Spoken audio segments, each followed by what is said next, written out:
always, we're excited to bring you another session. For those of you who don't know me, I am Amy. I work with Dave at Hearsay Do. Before I pass over to Dave, I'd like to remind you the webinar is being recorded so that people can watch it later. If you have any questions or comments, feel free to pop it in the chat box and we can address them as we go. The cameras are all switched off, but your microphones should have all been allowed, so you can ask questions if you want to. And that's it for me. So over to you, Dave. Great, thanks Amy for the introduction. Amy is at everything. We call her producer Amy when it comes to doing the webinars, so she drives all the stuff behind. Thanks for all you do. Really looking forward to this one, everyone. So, and feel free to jump in with questions and interruptions as we go. But you know, I've thought over the years about things that I think really do stop people selling. And this presentation or this talk really comes on the back of another presentation I did at Victoria University, or probably 6 or 7 months ago, which was titled 5 Things I Wished I Knew When I Started Selling. And I've sort of morphed it into this. So looking forward to going through. Some of the headlines are intentionally confrontational and intentionally there just to hopefully jolt a response and have people start to think about new ways of reframing things. So you will have all got the invites. You've all seen the 5 things. The first one I'm going to talk about is return on investment is bullshit. I just think it's so overused, and I'll talk about why that is and what you should be talking about instead with your customers. I'm going to talk about why your product isn't important. And just to be clear, your product has to be credible and it has to do what it says it will do on the label. This isn't about having terrible products that don't work, but it is just about highlighting in the sales process what's the most important thing. And it's not actually your product. And there's research to back that up. The old adage from the 80s, always be closing, it's terrible advice, and I'll talk about why that is. I went to a seminar on AI recently and the guy was always closing. I left before halftime. It was just terrible, absolutely terrible experience. And again, we'll delve into what you should be doing instead of always closing.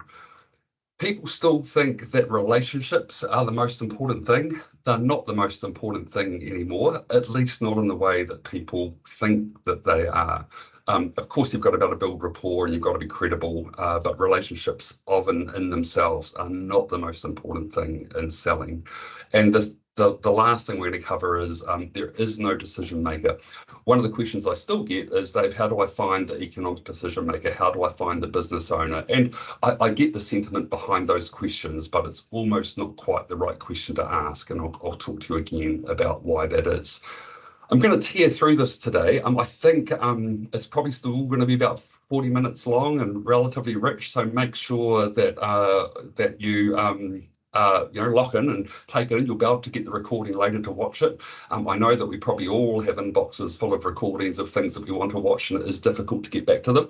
But if there's anything here in particular, you'll be able to find it later on. So enjoy your lunch and enjoy the ride, and pop up with any questions if you have any. First thing I'll say about this picture is this is my first attempt at creating an image using AI. I said, create a bull standing next to a pile of poo, and the AI engine gave me this very, very good looking bull, but an enormous pile of poo. Thought that was quite entertaining myself, but maybe not. But ROI really isn't the most important thing, and I'll talk to you about why that is. It's not to say that ROI isn't important. It's just that it's table stakes. None of your competitors are turning up to your prospects and saying, oh, our product doesn't have ROI, but you should buy it anyway. Just like they don't say, oh, we have really terrible service, or none of our customers value it. So when my customers and people I'm talking to are saying that, they've got great ROI, or they provide great service, or they've got great customer testimonials, I'm kind of going, of course, like that's normal. It's table stakes. It's like brushing your teeth in the morning. It's like getting dressed before you come on a webinar. It's just something that you have to have. So don't dial it up. The key thing about ROI, though, and this really comes from Brent Adamson, one of the authors of The Challenger Sell, and we'll talk a bit about some of this stuff as we go through this today. But one of the things about ROI is it tends to be about us, about our offering. It tends to be vendor-centric or supplier-centric, and it's talking to the benefits of our solution. It's not really about the customer. So ROI tends to be about us. Now, again, you've got to be able to demonstrate it, but it's just not the most important thing. The key thing I want to highlight here is that in businesses, resources follow the business priorities, not ROI. And the thing I like to tell people, and those people that have worked with me on the call before will have heard me say this many times, there are, my business, me, Amy, Juliana, Oliver, the four of us, there's so many things that we could be doing today that all have a great ROI, but I just can't do them. We don't have the capacity, we don't have the time, we don't have the resources to go and pursue them all, even though many of them would free up time, give us more money, make us more profitable. We just don't have time. There are hundreds of things literally that we could be doing. What money follows, what resources follow are the priorities, the things that your customers are trying to achieve. So the conversations with your customers need to be orientated around what are the things that they've got to get done. So ROI is what we do. Priorities is what is it that the customer has to do. And the model I'd like to introduce to those that haven't heard it before, and those who were on webinars late last year will have heard this. I often talk about the 3Ps model. The conversation with the customer should be about their priority. What is it that you're trying to do? What's the problem that's stopping you achieve that priority to deliver that thing you're trying to do? And what's the payback of solving the problem? If there's no value, if the problem doesn't need to be solved, if no one else cares, if it's not the most important thing, if it's not in the top 3 or 4 most important things for the person you're talking to, the business unit you're talking to, or the business that you're talking to, it's just another thing that they could do. They might be interested. They might ask for demos. They might call you back in and want you to talk to the wider team and try and sell it to them. But if you're not aligned to the things the customer has to achieve, you're just going to be having lots of conversations and the deals won't be progressing. Little side note here, I often say to people, it's been my experience, and I'd be really interested if anyone else has experienced this or whether they see it differently. But typically, in fact, I think it's been every time I've been invited in by someone who likes what my offering is and they want me to present to a wider group. It hasn't worked. I just can't think of a situation where it really has worked. And I think the reason for that is that often I'm talking with someone who's interested and excited about what I do, but they're not able to get it over the line themselves inside the business. Therefore, when you come in, you're aligned to someone that may not have the credibility. So there's a bit more around that. It's a great conversation over coffee, but I just think it's a real red flag. If you've been asked to come and talk to my boss, you'll be able to convince them. It's a red flag. It's a hard situation to be in. So priorities, problem, payback. What's the customer trying to achieve?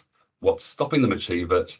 What's the value? What's the payback of solving that problem? Can I get to market quicker? Can I cut costs? Can I reduce risk? Can I improve compliance? What is the thing?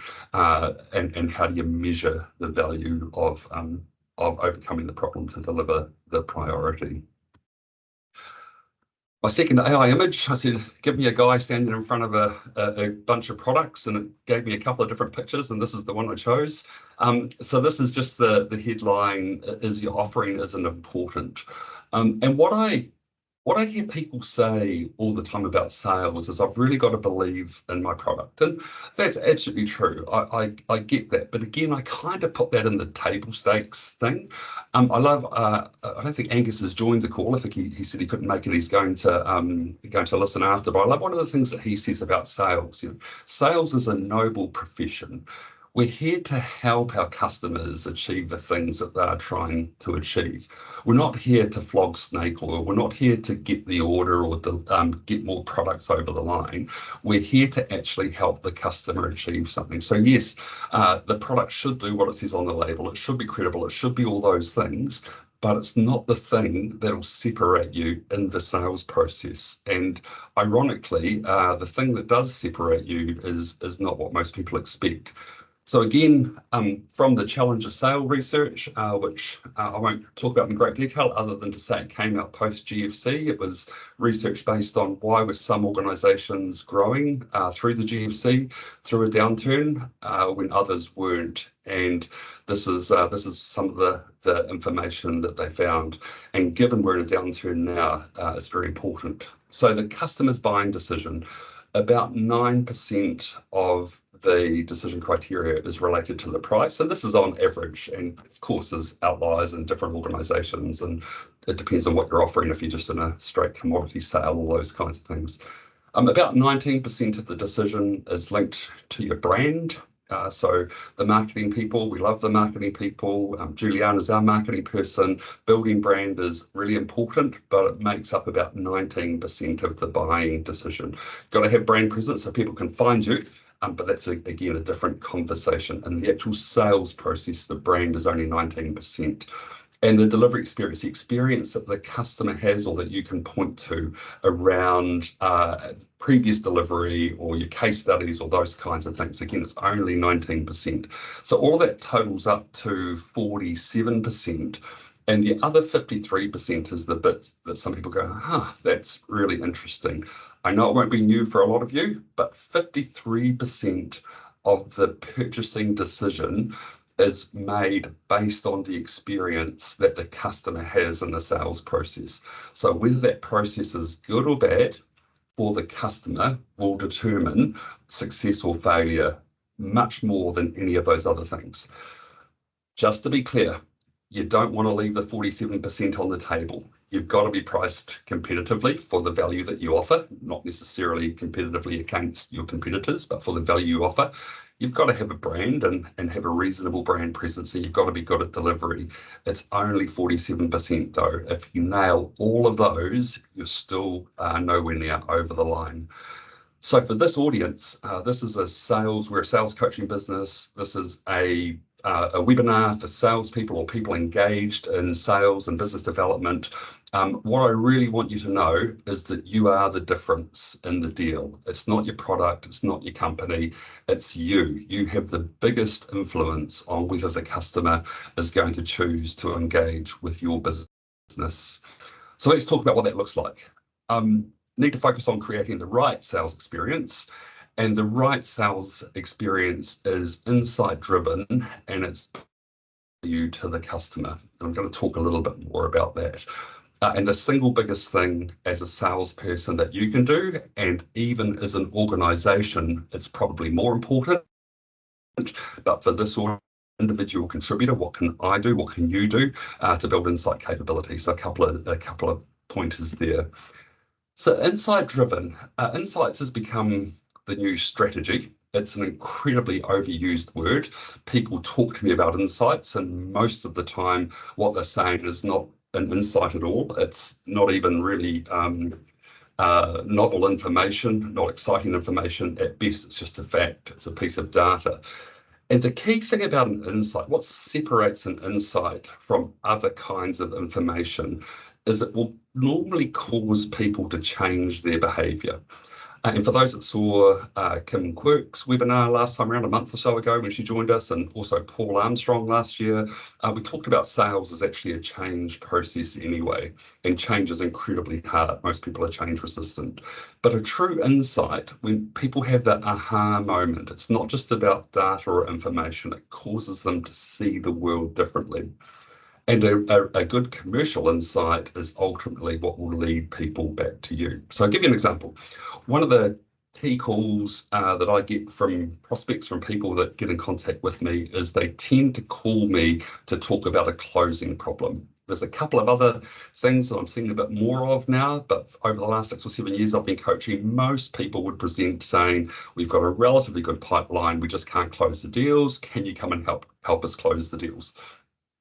Through the course of the conversation, the insight that I deliver to them is that they don't have a closing problem. Most of the deals in their pipeline aren't deals. They've got a qualification problem. They're working on stuff that's never going to close. So what we need to do is learn how to qualify deals better so that we're investing the resources of the company where they need to be.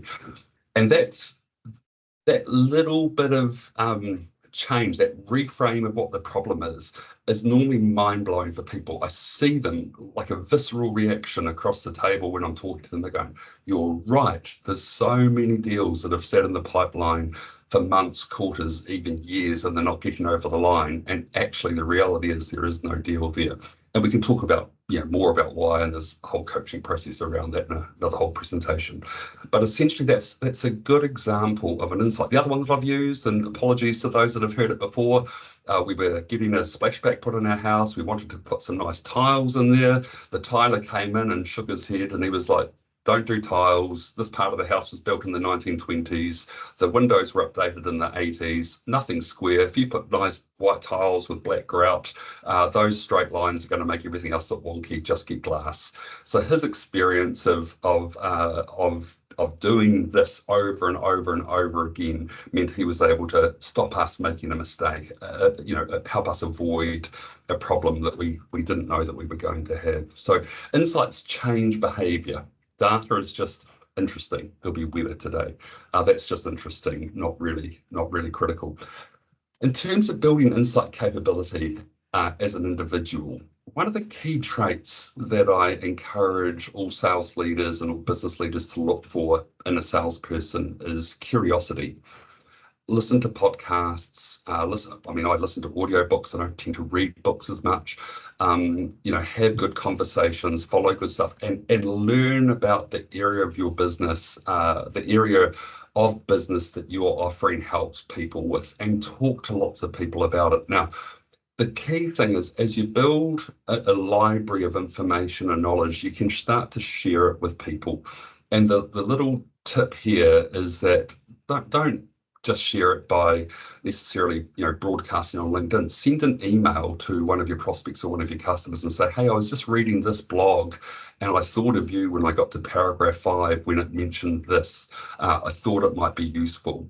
So just the fact that as an individual salesperson, as an individual contributor, your contact with the customer isn't about, would you like to upsize what it is you've got? Would you like to buy another one? What's the next project? It's, hey, I've been thinking about your business relative to what we do in this area. Here's something really interesting that I thought you would value. I thought I would share it with you. And it just changes the nature of the relationships that you have. It moves you from being the always be closing kind of person into the, hey, I'm here to help. I'm thinking about you. I'm considering the things that, based on my knowledge of your business and the area that we work in with your business, that I'm considering those things, and I'm looking for things that are helpful for you. So look, there's a whole bunch of stuff around building insight capability. There's a whole workshop that we can do with people, but at an individual contributor level, I would just say be curious, consume information, and start to share it with a personalized note to individual salespeople. Different from marketing, right? Some of the activity I do on LinkedIn when I just post something and share it all, that's kind of marketing activity. That's just building brand. Here's something that I thought could be useful for the people that follow me. But over and above that, I'll send individual articles to people saying, hey, I thought of you when I read this. I thought of you when I read this book. I thought of you when I listened to this podcast, so that I'm giving them value and hopefully sharing things that are a little bit insightful for them. The key thing here is what I alluded to before. When it comes to UBV, that was language, I think it was the TAS training, wasn't it, from the 90s, unique business value. The reality is that you are the person standing in front of the customer at that moment. You are the unique business value. And I still see too many people, I believe, getting hung up on what it is that's unique about their business. And one of the examples I use, I don't know if it's a good one, but I say, look, there's so many coffee shops around Wellington, coffee capital of New Zealand, and there's so many Mojos, even Mojo alone, and half the time the only thing that's unique about them is just their location, the building that they're in. But still, they sell lots of coffee. People still come and buy. And why is that? What is it about it? And, of course, it's consistency and, the coffee's always the same. And why do we go to McDonald's all over the world? All of those, I get all those arguments. But ultimately, the unique business value is the experience that you have, whether it's predictable, like McDonald's or Mojo, or it's tailored and personal, like your favorite coffee shop or coffee cart where the person knows your name. It's the experience that draws you back. So the experience you as a salesperson give to the customer, the prospect in front of you, that really is the most important thing. One of the key things about that is to help them avoid obstacles that they don't see, they're not aware of. So to use the example before of my own business, most people want to engage in a process of training or coaching that helps them with the end of the sales process. How do I close? How do I propose better? How do I present? How do I negotiate? And a lot of people assume that because I'm a sales guy, I'm a good negotiator. I think I'm an average negotiator at best. It's not my strength. But actually, the real obstacle is that as a business owner, as a salesperson, as a business leader, you individually or your team are going to be burning resources on deals that really are not going to come to fruition. So how many of us, a bit of a rhetorical question, but how many people really experience on a week to week or a month to month basis what I'd call pipeline decay or opportunity decay, where every month the most updates in the CRM are just pushing the expected close date out by another 2, 3, 4 months, right? And that's just because those people think they've got a closing, the salespeople think they've got a closing problem, but for the customer, the thing that you're working on with them just isn't the most important thing. That it's not well qualified, and qualification has got nothing to do with the old budget authority need and time frame. It's got a little bit to do with it, but it's not the most important thing. Again, this is from the Challenger Sale. It's a book I recommend everyone reads, although there's another book I recommend more than that one. I think you can probably watch the Challenger Sale on a talk. The authors do. There's lots of YouTube talks with them presenting, and you'll get the nub of it. But the key thing is we want to lead to, not with our solution, with our offering.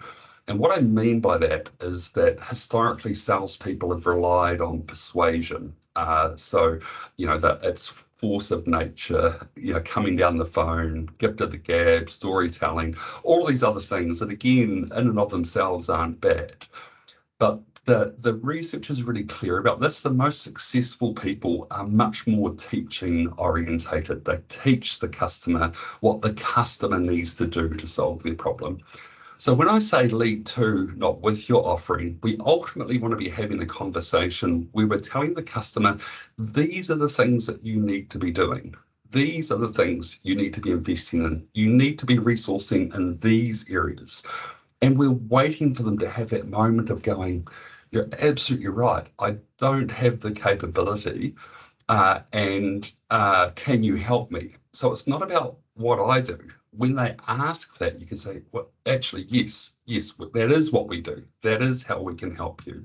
So we're leading people to how we can help them after telling them the problems that they need to avoid and the way other people are doing things, and delivering them insights on other people with the same problem and how they've overcome the situations. And we talk to them about how they need to build their capability in that area. And then when we're invited, we talk about our offerings. So we lead to, not with. It's a good line to have in the back of your head. Lead to, not with. Whenever you're talking about your offering, you're leading with if it hasn't been invited. So what you need to do is a good frame to have on that. The key thing is with all of this is, how do you make people feel, right? And people don't remember the information that you share. They don't remember the facts or the details. They remember the feeling that you leave them with. And there's loads of stuff. We've all heard this before. One of my friends, or almost mentor, but probably more friend in early business life, used to say that he wanted to make people mad, glad, or sad, but either way, they should never forget him. And I don't want to make people mad or sad particularly, but the point of that is that he says, I want to create a feeling that forces people to have to make a decision to either change or stay with the status quo. If I want to be impactful in my life, how am I going to help people make the changes they need to make? I put this quote of JK here. I mean, this is personal to me, but it does reflect on how people feel. You know, when I first started my journey into the black dog of mental health 15, 17 years ago, I remember seeing JK on TV, John Kerwin, Sir John, and just looking down the camera saying there is a way through, and having that feeling that while I've got this thing going on and I don't know what the answer, someone else has the answer. And I say that to say it's the same for the customers. When we're talking with them about what they need to do, that can be overwhelming for them. But the feeling we want to leave them with at the end of the conversation is there is a way through. We do this all the time. We can help you achieve the things you're trying to achieve. We can help you overcome the obstacles, the problems, the barriers that are stopping you get it done. It's the feeling that we're looking to create in people. Remember, always remember, people won't remember what you tell them. They won't remember anything apart from how you made them feel. You are the unique business value salespeople, and the process that you go through and the way you make people feel does make a really, really big difference to the sales process. Always be closing. Terrible advice. I don't know what movie it was. It was Alec Baldwin, wasn't it? ABC, always be closing. I just think it's terrible. And let me follow up what I just said on the last slide with this. How does it feel when someone is always closing? It just feels dirty, doesn't it? Like it's everything that people in New Zealand who say they don't want to be in sales, or they hate sales, or all of the other things that we have over here with sales isn't seen as a noble profession. It's seen as a necessary evil at best. It's because we've all encountered the would you order now and you'll get steak knives, the pressure to buy, be it car, appliances, even in a business setting, end of quarter, get the order today and we'll give you a discount, all those things. It just feels horrible. It feels like the salesperson is trying to extract something from you. Whereas the feeling that we're trying to create for people is we're here to help. We're here to really try and get you progressing towards the things that you're trying to achieve. Always be closing just makes people feel like you're extracting, you're taking from them. So I say instead, always be qualifying. Those same 3 questions. What do you have to get done and why? What's stopping you? If you solve that problem, what would it mean? And through the course of the process, this makes for really powerful follow-up calls, follow-up emails, all those things, rather than me ringing and saying, hey, Amy, just checking you got my proposal. It's a weak follow-up. Instead, I'm going, hey, Amy, last time we spoke, you said that the number 1 or number 3 or one of your priorities was to achieve this, and it was this that was stopping you, and we talked about the fact that if we could solve that, it would free up this much time. How are you getting on with that? Is that still a priority, or has something else come up? So I'm always talking with the customer about what's going on with them, what they're trying to achieve, what they need to get done, and I'm there to offer support to do those things. So I would say, don't always be closing. Don't worry about reading articles on presumptive closes and assumptive closes and trial closes and all the different closing techniques that we were taught in the 90s. They're all BS now. Always be talking to the customer about, last time we spoke, you said you had to get this done. Is that still the case? Has something changed? And it will change. The thing that was a priority a month ago may not be a priority now. So have that conversation. It will set you apart as a salesperson because you're talking about their business. You're not talking about your offering and have they responded to your proposal. A great line to use here is this what we have found or what other customers have found. And again, that's part of lead to, not lead with. So, hey, what we found with those priorities or what we found in those problems or what we found is that if they do it this way instead of that way, they can achieve this value, they can get better payback. What other customers have found is when they've headed down this path instead of that path, they've got this outcome. So again, we're leading to, not leading with. It's a great way to frame conversations. It moves it away. I mean, even though we're saying what we see or what we found, so it is about us in that regard. We're talking about a third party, and we can introduce questions like, is that what you're seeing? Have you experienced that?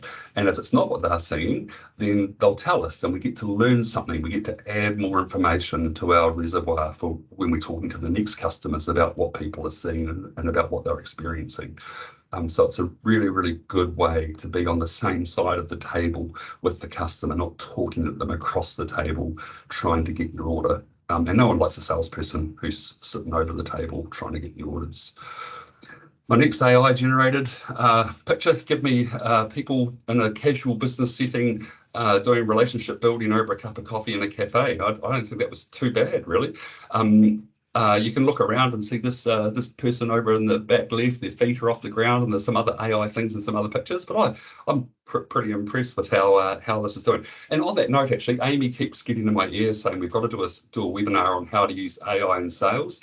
I am working on that. I don't want to just turn up and say, oh, I used to do research on customers. There's a whole bunch of other things that we can do.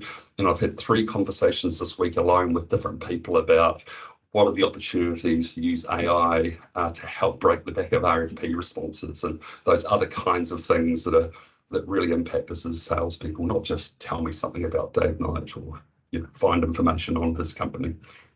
Anyway, so the Challenger sale, so again, I'm going to refer to that a few times. They did some study. They found that there were essentially 5 profiles of people, of salespeople that existed out there. They weren't binary. Most people had traits of all of them, but people tended to have more traits of one of these than the other. So there was the teacher. They have a deep understanding of the customer's business. They push customers with new insights and perspectives, and they're assertive, not rude, no license to be a dick. They're assertive and not afraid to talk about money. So bringing up the money conversation, never shying away.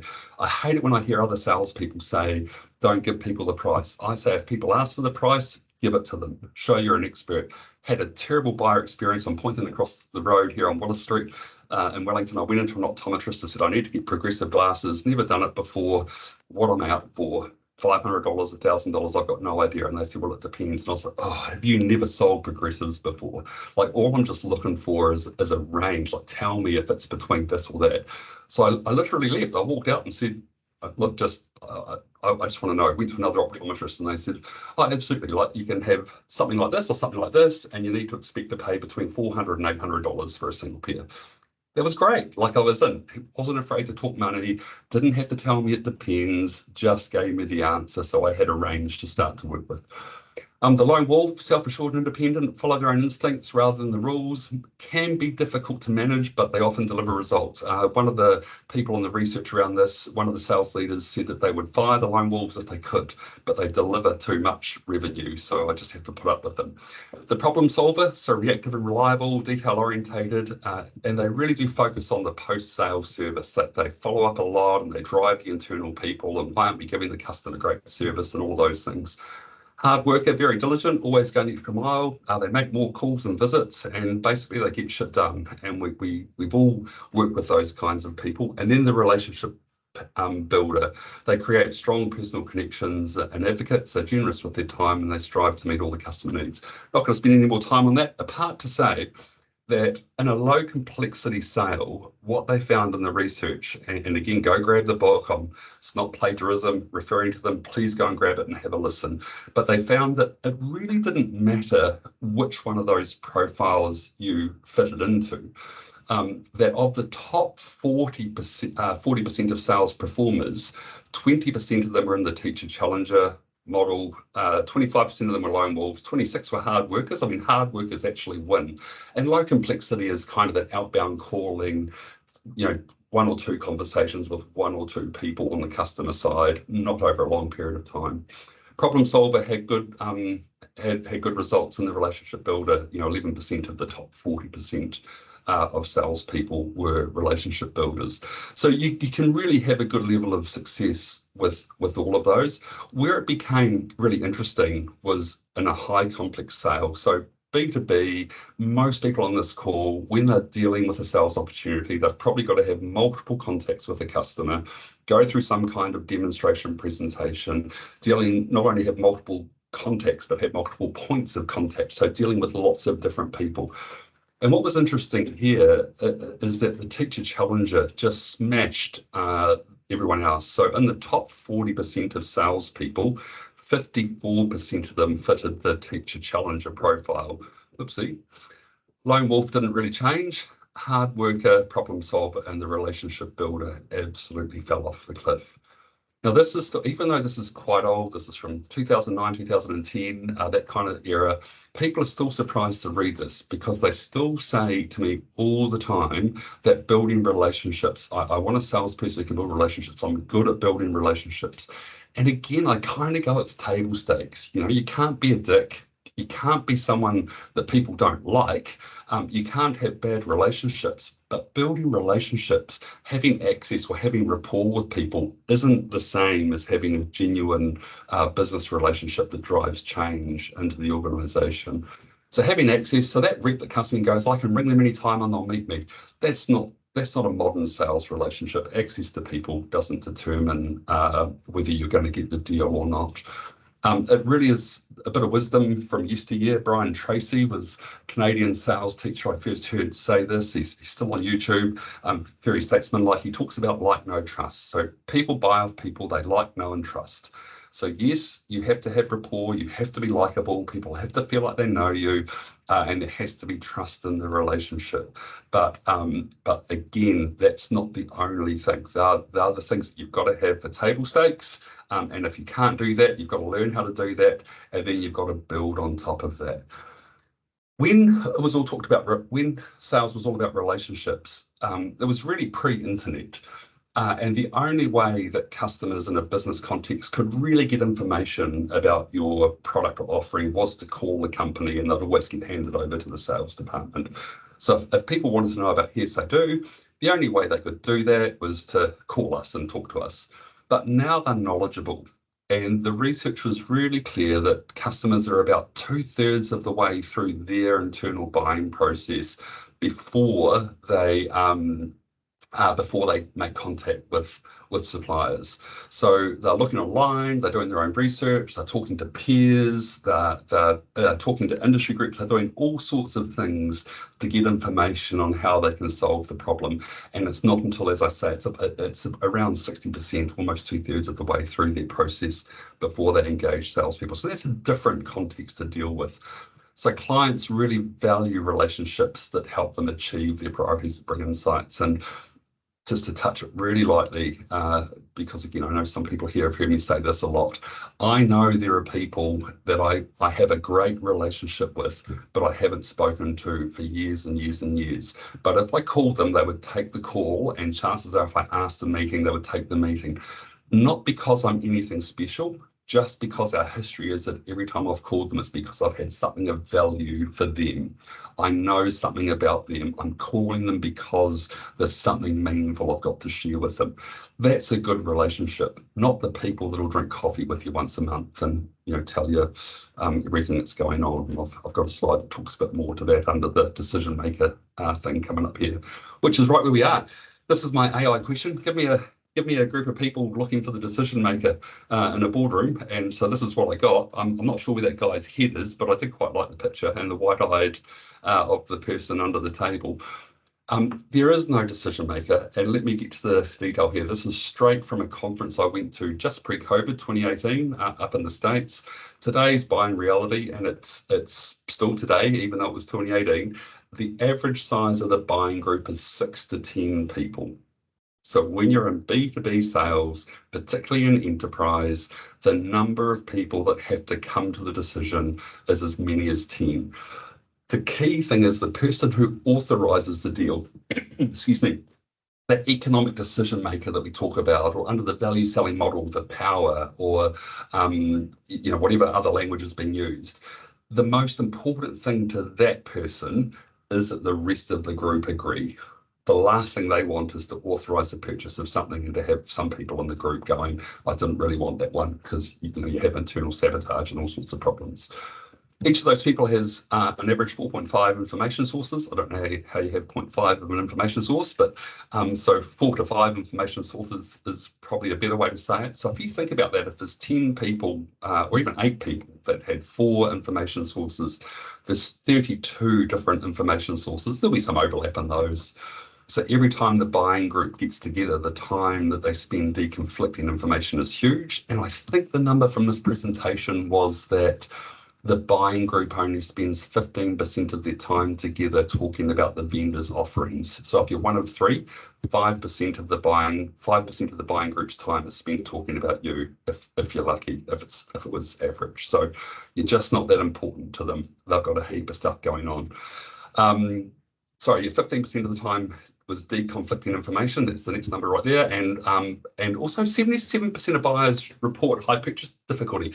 What was really interesting about this is the presenters were saying that the sort of the land and expand model that we were all taught back in the day is not really a good model now, because the customers have so much trouble internally buying and deploying new systems that they report the high purchase difficulty in relationship to what they have to deal with in their organization, nothing to do with the vendor.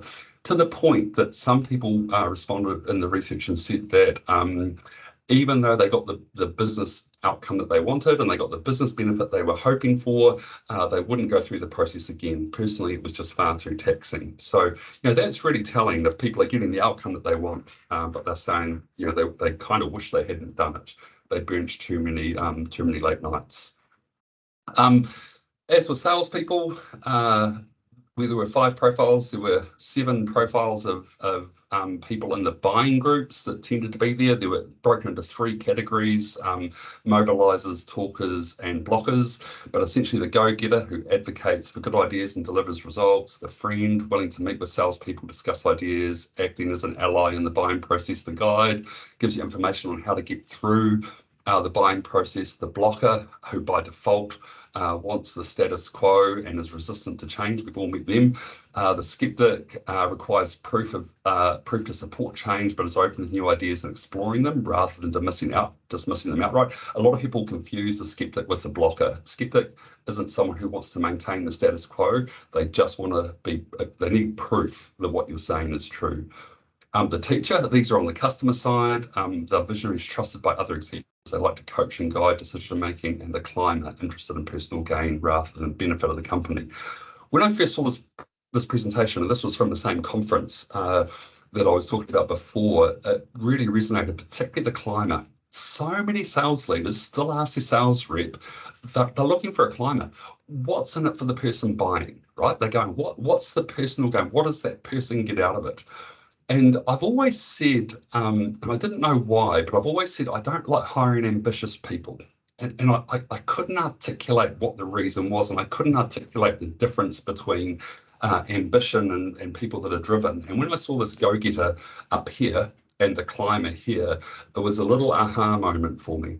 The thing with ambitious people is they're going to climb the ladder and they'll knife people above, below, or beside for them to get up the ladder. A driven person wants to take everybody on the journey with them, and they want the team to win together.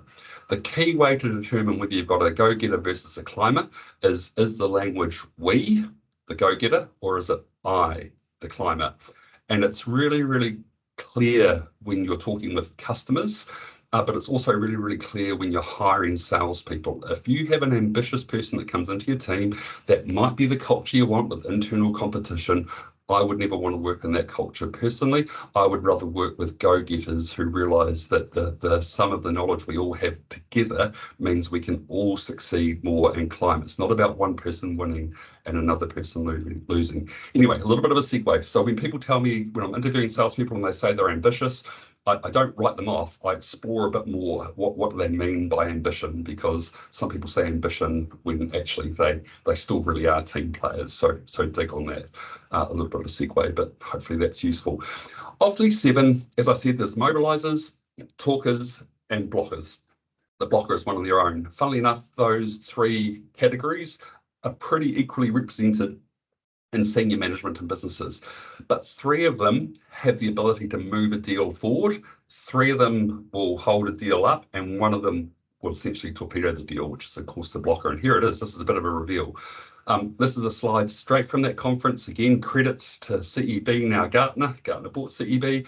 So likelihood to drive organisational action on the customer side.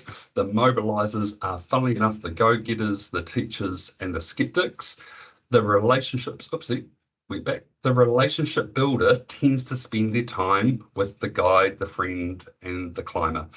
And apart from the guide who's at plus 0.23, the friend has a negative impact and the climber has a negative impact in terms of their likelihood or a negative likelihood of being able to drive organisational action. The thing about this that the guy from the presentations stage said, and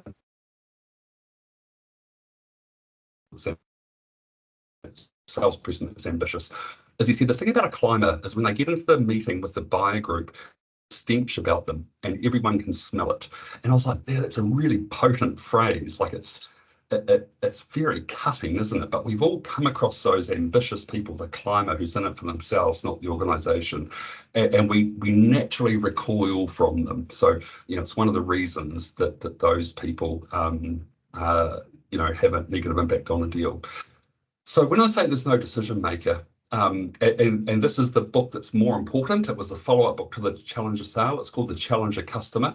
I would highly recommend that everybody grabs a copy, either hard copy, Kindle, audiobook, however you consume, and have a good listen to that book or a good read of that book, and learn these differences in the strategies that you need to have in place to both find them and the kind of information that those people need to help them build consensus in the group. And so one of the things that I would say about this is it's really important that when you've got a mobilizer, that you enable them to buy. So you talk to them about these are the things that you're going to come up against in your organization, and you give them the tools to answer that, because they're going to be working in that group, deconflicting information. So don't shy away from your security status of your cloud offering. Don't shy away from your terms and conditions. Say to them, hey, your legal department are going to want to read our agreement, our contract, our license agreement. I'll give it to you early, and these are the points that most people have questions about. And let me tell you why they exist. Don't wait for them to come back. Give them that information. So really focus on giving them mobilizers the thing that they need to get the deal done. The point they make in the Challenger Customer is that while the Challenger Sale is still quite foundational, there's a part of that which is around tailoring your message for the individual people. And basically what they build on in Challenger Customer is that you can't tailor the message for 6 to 9 people in a buying process. You have to find the mobilizers, and you have to enable the mobilizers to do that work inside their organization. So that's really what I prepared for today. I guess if I was a really good presenter, I'd have a summary slide. So I don't. Let me do it. Let me wing it. ROI is, of course, it's important, but it's not as important as you think. ROI is table stakes. If you don't have ROI, then actually you're giving my profession that I love, sales, a bad name. You're just out selling snake oil. So it's not the most important thing. What is important is, are you helping the customers achieve the things that they're trying to achieve? Your product, yes, it has to be credible and do what it says on the label, but it's you, the individual salesperson, that absolutely makes a difference. The decision maker question, that one that comes up all the time, it is really important to understand that in most buying processes, there's multiple people, everything's done by committee. Relationships, again, they're table stakes. And if you've just got people that are good at connecting and talking, you're going to end up dealing with not so much climbers, but friends and guides, and these people have minimal impact on the ability to get change done on the organisational size of things. So I hope that's been useful. Really happy to take some questions, just checking the time. Wanted to make sure we were done well and truly by 1 o'clock, but go with questions. Amy, has anyone asked any questions? Has anyone got any questions? Turn your mics off and go. Yep, so I'll jump in there. We did actually have a couple of questions that came through in previous webinars. We had mentioned building insights. So one of the key one was, how do I build insights? It's a good question. So we have sounding like you're around trying to sell something. We have a workshop to help with that. The key thing with building an insight is to really think about, I like to use the language of unteach. What is the thing the customer believes to be true that you need to teach them isn't true? right? So that's kind of like even the theme of this message. Like, here are some things that people believe to be true. ROI is the most important thing, or ratio.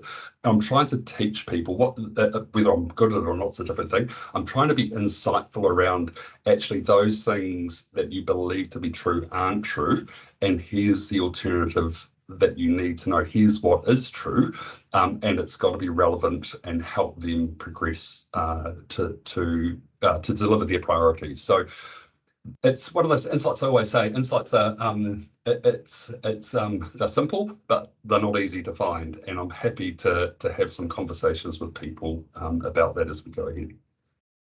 Awesome. Thanks, Dave. I see, Ian, that you've got your hand up over there. Would you like to ask your question? Sure. Thanks, Dave. That's great. Thinking about a channel environment where your partner first strategy. Yep. Does the model of the mobilizers have a neat fit also into getting new partners on board? Yeah, it does. And it has a neat fit on two elements. It's a really good question, Ian. There are lots of partners that just want to have more offerings in their kit bag. So when they're out talking to the customer and the customer says, I need one of these, they can go, oh, look, I've got one of those in my kit bag. And so that they can help. So those kinds of channel partners are not people that are going to really drive business for you. They're going to rely on you driving demand generation, and the channel becomes fulfillment.